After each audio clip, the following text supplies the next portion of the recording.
Sziasztok! Voltunk a Pepco-ba és jöttünk egy Aullal. Ilyen húsvéti bevásárlásokat csináltunk, vettünk ilyen tojást, ez 450 forint volt, ez ilyen színes. Vettünk ilyen terítőt és cuki, ez volt 2300. Vettünk ilyen tojást, ez is sárga, ez volt 450 forint.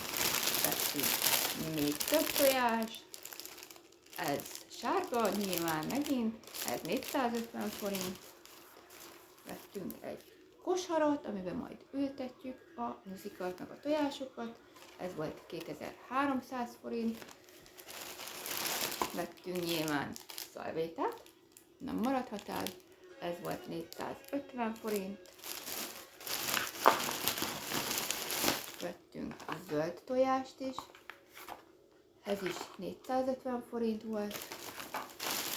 Vettünk ilyen párnát, szívecskéset, ez 1500 forint volt.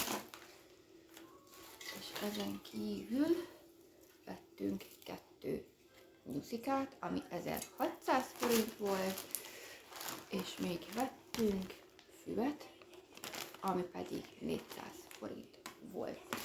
Ennyi lett volna a Pepco haul. Sziasztok!